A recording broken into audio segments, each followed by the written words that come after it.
know, let's romanticize the early 2000s. It's Cybertron Mudflap. So Mudflap was a guy in the Cybertron show, I reckon? One of the ones that was from the planet where they were conveniently all big construction vehicles? Build World, Fabricatron, Mercury, I don't know. It's none of my business. This is a toy show. And the toy is brilliant! This is one of those figures that I re-fall in love with every couple of years, because it's such a great example of how sick a Transformer can be. Look at this chunk. Just a mighty heap of lumpen robot love, sculpted for the gods with brash industrial details, rendered in a moody rainbow of blues and purples, hitting your hands hard with sumptuous plastic that clicks like a friggin' Last of Us baddie. What were they called? So right from the tip of the man mountain, Mudflap spoils us rotten with a gorgeous golden face encased in a heavy-duty helmet with Starscreamy sad bear ears, blasting us daft with a powerful three-pronged light piping attack. Torso comes at you full force with a clencher-like polygonal navy blue tank top bearing sparing but effective greeblies. Love the droopy black nipples, very chic. Waist is holding it down like an inverted space shuttle, and I'm very impressed with the limited but nonetheless rare diaphragm swivel. Not as wild about the massive platformer kibble floating there at right angles, but let's not dwell. We could pretend it's just wings that didn't work out, like a big old flightless bird. Legs are a super standard set of stompers, keeping it real with skyscraper appeal. Wheels stashed safely aside and dope-ass understated paneling on every surface, planted soundly on sprawling feeties that very kindly account for his massively imbalanced arms. Cause if there's a problem with Mudflap,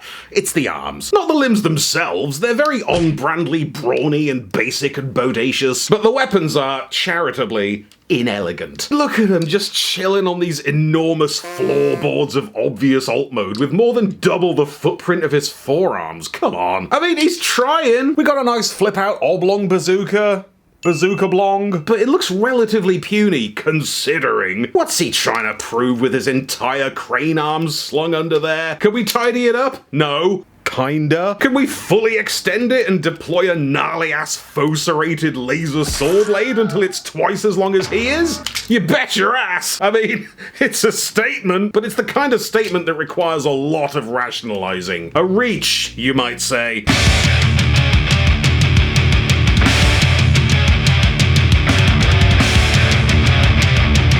Transformation is a wonderful transformation. Bro gets to fully flex his entire arsenal of clack so cacophonous I don't know why I bothered playing metal over it. It's almost heavier without it. It's so cool how it works too. Like, you kind of expect the legs to just glom together and form one end, and the arms reach up for the other one, but it goes the other way. Pulling a wicked star jump split kick and cementing in sideways style. The feet spin and snap to form either face. The weapon chunks pull an unconventional hinge and hop, and the head like bounces out and fully flops into the chest cavity like a premium prime. Shout out to the tiny arm flaps and the identical kibble wings, which sit on a full swivel, so it doesn't matter which way you turn them. So accommodating. And the alt mode is a beautiful stylized cyber crane from an alternate present, grounded in real world goodness, but like 15% more Toonami. Check out this 12-wheeled trundler, bringing the business with every ounce of its high-calorie heft. It all just works, you know? It goes hard and it lands nasty. Love the front of it with this angry-looking grille, teensy little driver and passenger chairs, and I'm living for the lime green windscreen. Dig the vast central nondescript plinth with little outriggers picked out in silver, and the killer crane arm is just a direct hit, stretching to the heavens with an excellent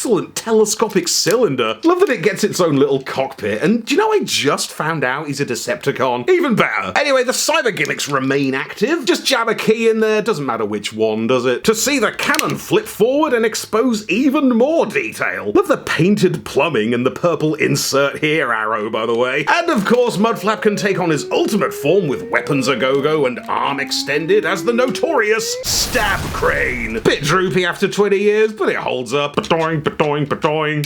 Lovely stuff. I mean, it's a bit fudged here and there in it. We've got every hip and every shoulder on reluctant recessed display, and maybe not all the wheels hit the ground at all times, but I don't mind if you don't. And can we appreciate how long this thing is? It's an absolute mile of smiles, a furlong of festivities, a smorgasbord of transformery goodness that certainly whets my flappetite. There is simply no need for a toy of such a zilch level character to be this good. But you do have to ask, how does a toy so bombastic and so emblematic of everything Transformers get right end up with a name like Mudflap? Like, it's so off-putting. Mud, flap, why can't he just be Grapple? We have a crane. They even repainted him in Erector's colors, oh, loads better, but still released it as Mudflap. No wonder he didn't sell. Nobody wants to buy an action figure that sounds like its bum needs wiping. Come on, Decepticon Dirtyarse. But still, what a toy. I don't want to get into the whole, oh, don't make them like they used to kind of chat, but Mudflap seriously feels like it's from a different universe, a different franchise. If you want this kind of chonk in the current year, you've either got to pay 90 quid or go elsewhere. Go knocking on Tobot or Metal Cardbot's door. I cannot explain the kind of impact this thing has in hand. You've just got to experience it. Go on, get on the pre-owns and the eBays and track one down. Treat your dang self. You deserve it. Long overdue thanks this time once again to Backslide Dan, who to this day is responsible for like 80% of my Unicron trilogy collection. Thanks, mate. And of course, a big patron shout out to Sora Now. And until next time, flap that mud for me. I insist.